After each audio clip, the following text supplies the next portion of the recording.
আসসালামু আলাইকুম, welcome back to my new video. আজ তৈরি করে দেখাবো কাঁচা আমের ললি আইসক্রিম। টক মিষ্টি স্বাদের এই ললি আইসক্রিমটা খেতে অনেক বেশি মজাদার। কোনো রকম কর্নফ্লাওয়ার ছাড়া এটি অনেক সহজেই তৈরি হয়ে যাবে আর খেতেও মাশাআল্লাহ অনেক বেশি মজাদার। তো চলুন কাঁচা আমের এই ললি আইসক্রিমের রেসিপিটি দেখে নেওয়া যাক।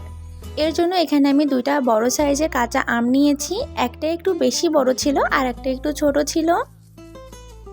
আম দুটাকে আমি সুন্দর করে ধুয়ে পরিষ্কার করে নিয়েছি। এখন একটা কড়াইতে পরিমাণ মতো পানি দিয়েছি, তার মধ্যে আম দুইটা দিয়ে সেদ্ধ করে নিব। আম দুইটাকে খুব ভালো মতো করে সেদ্ধ করে নিতে হবে। সেদ্ধ করে যখন একদম নরম হয়ে যাবে তখন চুলাটা বন্ধ করে দিয়ে ঠান্ডা করে নিব। এখন এই আম দুইটাকে খুব ভালো মতো করে ঠান্ডা করে নিব। ঠান্ডা হয়ে গেলে এর উপরকারের ছিলকাটা তুলে ফেলতে হবে। এর মধ্যেকার যে পাল্পটা আছে সেটা আমরা আইসক্রিমের জন্য ব্যবহার করব। তো খোসার সঙ্গে অনেক পাল্প লেগে থাকে, সেগুলোকে এরকম চামচের সাহায্যে ছড়িয়ে নিতে হবে।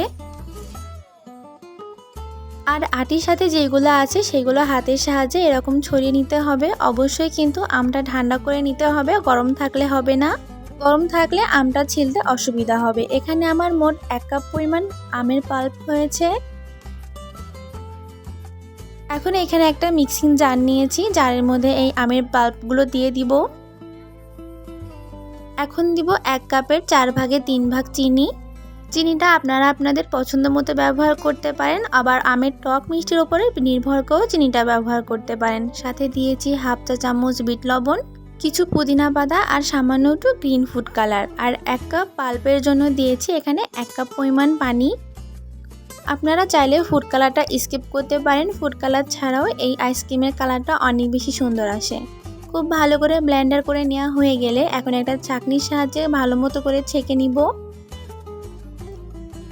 এরপরে দেখুন এর মিশ্রণটা কতটা পরিমাণ থিক হয়েছে।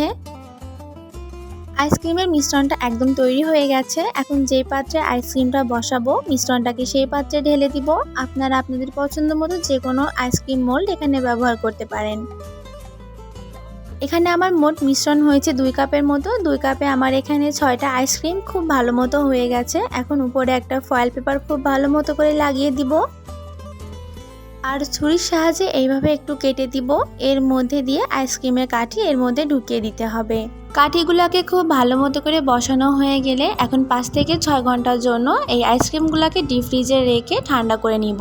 5 থেকে 6 ঘন্টা পর বের করে নিয়ে এসেছি। এখন একটা বাটিতে নর্মাল ঠান্ডা পানি নিয়ে তার মধ্যে বসিয়ে দিব 20 থেকে 30 সেকেন্ডের জন্য। এরপর এটা পানি থেকে উঠিয়ে নিব। এরপরে কাঠি দিয়ে টান দিলে এরকম আইসক্রিমটা অনায়াসে বেরিয়ে আসবে। দেখেই বুঝতে পারছেন আইসক্রিমটা কত সুন্দর হয়েছে আর খেতেও মাশাআল্লাহ অনেক বেশি মজা হয়েছে। এই প্রচণ্ড গরমে এরকম টক মিষ্টি ম্যাঙ্গো আইস ললি খেতে অনেক বেশি মজা লাগে। চাইলে এইভাবে একবার বাসায় ট্রাই করে দেখতে পারেন, আশা করি অনেক বেশি ভালো লাগবে। দেখা হবে নতুন আরেকটি ভিডিওতে। আল্লাহ হাফেজ।